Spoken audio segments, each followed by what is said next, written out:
ছিল সিলেটবাসীর প্রয়াতে। কালের পরিবর্তনে আমরা ধরে রাখতে পারিনি আমাদের অবস্থান। শিক্ষা উন্নয়ন অঞ্চলের যে গতিতে এগিয়ে গেছে, বিপরীত গতিতে আমরা হারিয়েছি আমাদের অবস্থান। অবসম্ভাবী পরিণতিতে আমরা বিচ্ছিন্ন হয়েছি, নিবেদিত হয়েছি প্রশাসন থেকে। আজ অনবীক্ষণ যত্ন দিয়ে প্রশাসনে সিলেটে বসতে হয়। এর থেকে উত্তরণের একমাত্র উপায় হচ্ছে শিক্ষার ক্ষেত্রে বৈপ্লবিক পরিবর্তন সাধন। মেধাবীদের খুঁজে বের করে তাদের সুযোগ করে দিতে হবে উচ্চ শিক্ষা। অপেক্ষাকৃত কম মেধাবীদের বৃত্তিমূলক কারিগরি শিক্ষায় শিক্ষিত করে দক্ষ জনশক্তিতে রূপান্তরিত করতে হবে। জালালাবাদ এসএসসি ঢাকায় সীমিত সামর্থ্যে দীর্ঘদিন থেকে বিসিএস পরীক্ষার্থীদের উৎসাহিত করতে সৈয়দ জফরুল পাশা, জালাল আহমদ প্রমুখ প্রশাসনের ঊর্ধ্বতন কর্মকর্তাদের নিয়ে বিসিএস ওরিয়েন্টেশন প্রোগ্রাম পরিচালনা করে আসছে। এতে মোটামুটি ফলও পাওয়া যাচ্ছে। এই কয়েক বছরে বেশ কিছু প্রার্থী পুলিশ এবং ফরেন সার্ভিসে ক্যাডারভুক্ত হয়েছেন। জালালাবাদ এসএসসি ঢাকা এর উন্নয়ন কার্যক্রমের একটি অন্যতম কাজ হচ্ছে জালালাবাদ শিক্ষা ট্রাস্ট। শিক্ষা ট্রাস্ট ইতিমধ্যে বেশ সাফল্য অর্জন করেছে। শিক্ষা ট্রাস্টের মাধ্যমে আমরা বিশ্ববিদ্যালয় পর্যায়ে উন্নত 230 থেকে 250 জন ছাত্রছাত্রীকে এককালে বৃত্তি প্রদান করে থাকি। বৃত্তি প্রদানকালে স্বপ্রণোদিত দাতার স্কিমের আওতায় যে সকল ব্যক্তি বা প্রতিষ্ঠান এককালীন 5 লক্ষ বা তার ঊর্ধ্বে তহবিল দান করলে ওই টাকা স্থায়ী আমানত থেকে লাভাংশ থেকে দাতার পিতামাতা বা মনোনীত অন্য কোনো নামে বৃত্তি প্রদান করা হবে। যেহেতু মূল টাকা স্থায়ী আমানত থাকবে, তাই ওই বৃত্তিটিও আজীবন চালু থাকবে। এই প্রকল্পটি সর্বমহলে প্রশংসিত হয়েছে এবং ব্যাপক সাড়াও পাওয়া যাচ্ছে।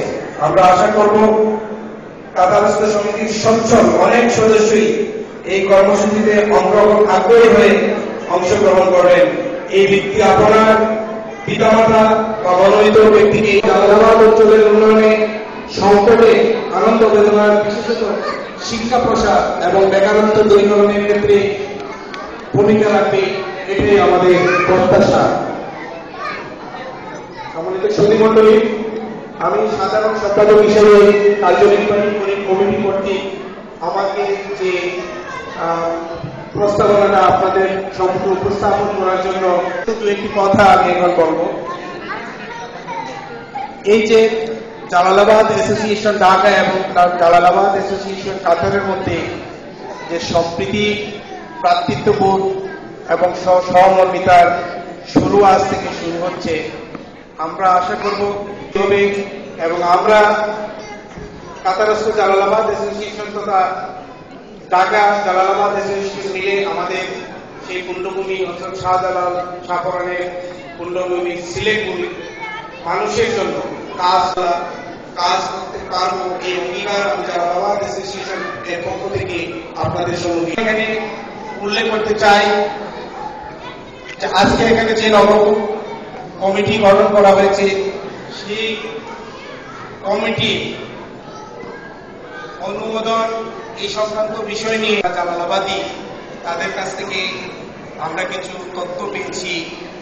কোনো পর্যায়ে অনেক সময় ভুল তথ্য দিয়ে আমাদের কোনো ভাই হয়তো বা সঠিক পন্থাটা উপলব্ধি না করতে পেরে বিভিন্ন বাংলাদেশ দূতাবাসের আমাদের শ্রদ্ধাভাজন চার্জদার অ্যাফেয়ার সাহেব উপস্থিত আছেন। আমি ওনার সম্মুখে আপনাদের অবগতির জন্য, সকলের অবগতির জন্য বলছি যে কাতারে যে কমিটিটি গঠন করা হয়েছে মেনে কাতারের কমিটিকে অনুমোদন দেওয়া হয়েছে। এটার মধ্যে কোনো ধরনের কোনো অনিয়ম কোনো কিছুই হয় নাই। আমাদের কাছে একটি কমিটি জমা পড়েছিল, অন্যান্য কোনো কমিটি আমরা পাইও নাই। সুতরাং আমরা মনে করেছি যারা আমাদেরকে স্মরণ করেছে তাদের কার্যক্রমকে গতিশীল করার জন্য আমাদের কেন্দ্রের দায়িত্ব, কেন্দ্রীয় কমিটির দায়িত্ব বিদায়ী আমরা আমাদের সংবিধান মোতাবেক এই কমিটিকে অনুমোদন করেছি। আমরা আশা করব যারা এটার সাথে যে কোনো কারণে হয়তোবা একমত হতে পারেননি, বছরের জন্য করা হয়েছে।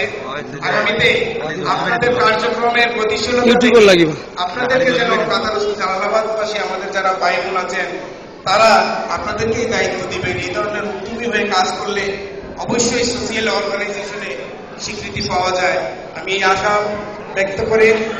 এবং আজকে আমাদের মাঝে যে সেতুবন্ধন সৃষ্টি করে দিয়েছেন আমাদের চিফ ইলেকশন কমিশনার, যিনি দায়িত্ব পালন করেছেন, আমার এই এলাকার এক শ্রদ্ধাবান ব্যক্তিত্ব এবং আমাদের এক ছোট ভাই উদীয়মান তরুণ সংগঠক সাজু, তাদেরকে আমি আন্তরিকভাবে ধন্যবাদ জানাচ্ছি। এবং আপনাদের সকলকে আমি আবারও ধন্যবাদ জানাচ্ছি, কৃতজ্ঞতা জ্ঞাপন করছি আমাদের থেকে আমন্ত্রণ জানিয়ে আপনারা আপনাদের এই অনুষ্ঠানে যোগদান করার সুযোগ করে অভিনন্দন আবারও জানিয়ে আমি আমার বক্তব্য শেষ করছি। ধন্যবাদ সবাই।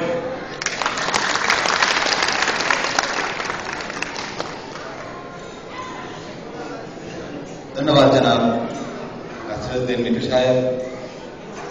আমি কাতার জালালাবাদ মসজিদের পক্ষ থেকে ঢাকা জালালাবাদ অ্যাসোসিয়েশনকে ধন্যবাদ জানাচ্ছি। পরিশ্রম দিয়েছে, দিন রাত 24 ঘন্টা আমাদের সাথে কাজ করে একটি সুন্দর মনোরম পরিবেশ আমাদেরকে একটি 5 তারা পেলে আজকে অভিষেক অনুষ্ঠানের আয়োজন করে একটি সুন্দর শান্তপূর্ণ অনুষ্ঠান উপহার দিয়েছে। আমার সাধারণ সম্পাদক, সাবেক ছাত্রনেতা, পড়ালেখার কৃতি সন্তান, বাংলাদেশ স্টুডেন্ট কলেজের প্রতিষ্ঠাতা সদস্য মৌলানা ফজলুর রহমান সাহেবের জ্যেষ্ঠ পুত্র জনাব আহমদ আলী সাহেব। জনাব আহমদ আলী সাহেবকে ওনার সংক্ষিপ্ত বক্তব্য রাখার জন্য আমি বিনীত অনুরোধ জানাচ্ছি।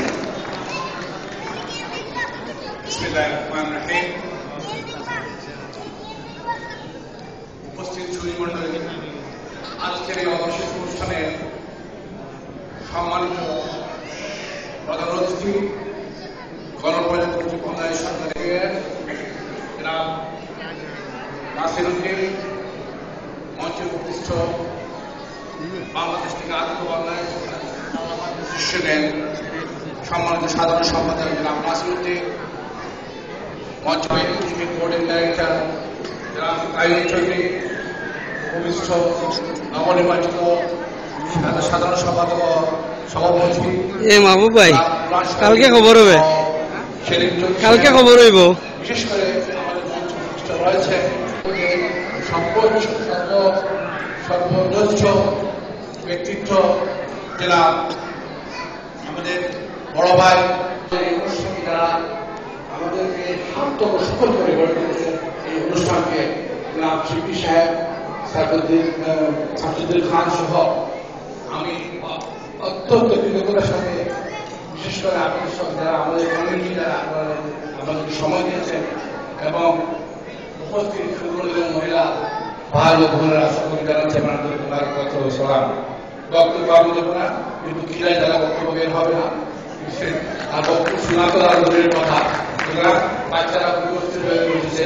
আমি শুধু কথাই বলবো, জালালাবাদ স্টেশনকে আমরা আগামী দিনে সুন্দর সুসংগঠিত করে গড়ে তুলব। আমাদের জালালাবাদের শিক্ষাক্রমের পাশাপাশি আমরা এই কাতারে যারা বাস করি, আমরা কাতারের আগামী 2022 সালে যে মিশন আছে, আমরা শীর্ষক মিশনে আমরা যেন আমাদের সর্বমোট বাংলাদেশের পক্ষ হয়ে এই দেশের গঠনে, এই দেশ গঠনে এবং এই দেশের যেগুলো কর্মসূচিকে এগিয়ে নিয়ে যাওয়ার জন্য আমরা বাংলাদেশের জালালাবাদবাসীর জন্য সবসময় সদা সচেষ্ট থাকি। সকলের জন্য এর সাথে বাংলাদেশ সহ এই কাতারকে আগামীতে আমাদের এই আমার সমাজকে আমরা সকলে একত্রে কাজ করে বিলম্বের কারণে আমি আবারও আপনাকে আগে আপনারা আমাদের সুধীমণ্ডলীকে এবং শিশুদের সুযোগ দেবেন, তারপরে যারা আপনারা বাকি পুরুষ আছেন, আপনার সকলে বিভাগ আছে, আপনারা নিজের বিপক্ষ বিভাগে ভাগ হয়ে যুক্ত হয়ে আপনাদের ভূষণটা আমরা গ্রহণ করবেন। সকলকে এবং আজকের বিশেষ করে আমাদের এই আয়োজক যারা আছেন ধন্যবাদ জানিয়ে, কমিটির সঙ্গে ধন্যবাদ জানিয়ে, বিশেষ করে সুধীমণ্ডলীকে ধন্যবাদ জানিয়ে আমি আমার বক্তব্যের পরে আমাদের প্রধানমন্ত্রী বক্তব্য রাখবেন এবং প্রধানমন্ত্রীর পরে আজকের এই সময় সমাপ্তি হবে। ধন্যবাদ জানিয়ে ধন্যবাদ জানাব আহমদ আলী সাহেব। এখন আজকে আমাদের বাংলাদেশ থেকে আগত বিশেষ অতিথি জনাব নাসিরউদ্দিন মিন্টু সাহেবকে কাতার জালালাবাদের পক্ষ থেকে ক্রেস্ট প্রদান করবেন কাতার জালালাবাদের সাধারণ সম্পাদক জনাব ঢাকা থেকে আগত জালালাবাদ সমিতির সাধারণ সম্পাদক জনাব নাসিরউদ্দিন আহমেদ মিন্টু, জালালাবাদ সমিতির সাবেক সাধারণ সম্পাদক আব্দুল কাইম চৌধুরী এবং ভূমিষ্ঠ জালালাবাদ সমিতির নির্বাচিত সদস্যবৃন্দ এবং আমার সামনে উপস্থিত জালালাবাদ সমিতি এবং বাংলাদেশের অন্যান্য অঞ্চলের ভাই এবং বোনেরা, আসসালামু আলাইকুম। আসলে বক্তৃতা শুনতে শুনতে সবাই অধৈর্য হয়ে গেছে। এখন প্রায় 12টা বাজে। বক্তৃতা দেওয়ার মতো কোনো মন মানসিকতা আমার নেই। তারপরেও আমাকে একটি কথা বলতে এখানে হয়, সেটি হচ্ছে আমি ঢাকা থেকে আগত জনাব নাসিরউদ্দিন আহমেদ টিপুর গ্রেপ্তারতে বলছি। উনি জানেন সব। উনি একটা পয়েন্ট রেজ করেছেন এখানে যে জালালাবাদ সমিতির কিছু সংখ্যক সদস্য মিলে অন্য একটা জালালাবাদ সমিতি এখানে গঠন করেছে। আমার নলেজে আছে এটা। আমি ট্রাই করেছি বেশ কয়েকদিন ধরে, কিন্তু হয়তো আমাদের মধ্যে কোনো ধরনের মনোমালিন্যের কারণে এটা হয়েছে। কিন্তু তারা কিন্তু যারা আরেকটা কমিটি গঠন করেছে তারাও কিন্তু অত্যন্ত ভালো। হয়তো নিজেদের মধ্যে ভুল বোঝাবুঝির কারণে অন্য একটা কমিটি তারা গঠন করেছে। আপনারা যেহেতু ঢাকা থেকে এসেছেন, আপনারা বসে যদি ডিবেট করে দেন আমার মনে হয় সবচেয়ে ভালো হবে।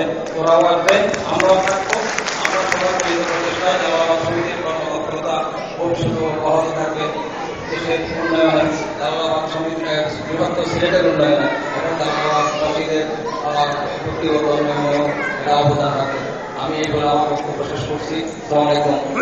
আমার বক্তব্য শোনার জন্য সবাইকে ধন্যবাদ। আজকে আমাদের সম্মানিত অতিথি জনাব আব্দুল কাইম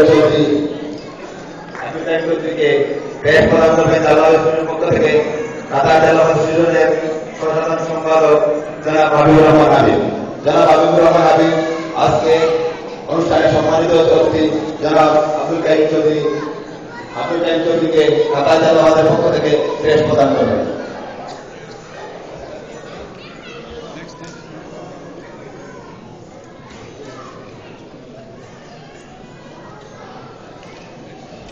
তার সাথে আজকে আমাদের বিশেষ অতিথি জনাব নাসিরউদ্দিন আহমেদ মিন্টুকে ক্রেস্ট প্রদান করবেন জালালাবাদ শিশুদের সহসাংগঠনিক সম্পাদক সাইদুল ইসলাম। আজকের আমাদের বিশেষ অতিথি জনাব নাসিরউদ্দিন আহমেদ মিন্টুকে আজকে আমরা একটি আকর্ষণীয় একটা বলতে পারি অঘোষিত একজন মুক্তিযোদ্ধা ছিলেন, যিনি হয়তো আমরা বাংলাদেশে অনেকে অস্ত্র ধরে যুদ্ধ করেছে, কিন্তু ওনারা প্রবাসী জীবনে নিজের হাতে অর্থ যোগান দিয়ে বাংলাদেশকে সাহায্য করেছিলেন। তিনি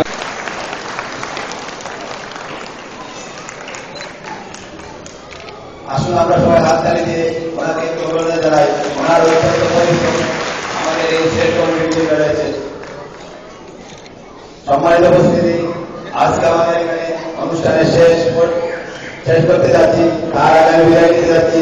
যদি আমার উপস্থাপনা ভুল করে থাক, আমি ক্ষমা সুন্দর এবং বাংলাদেশ কমিটি থেকে বিভিন্ন শাখা থেকে আগত নেতৃত্ব এবং জালালাবাদবাসী ভাইয়েরা আসসালামু আলাইকুম ওয়া রাহমাতুল্লাহি ওয়া বারাকাতুহু বলে আজকে সভা সমাপ্তি ঘোষণা করা।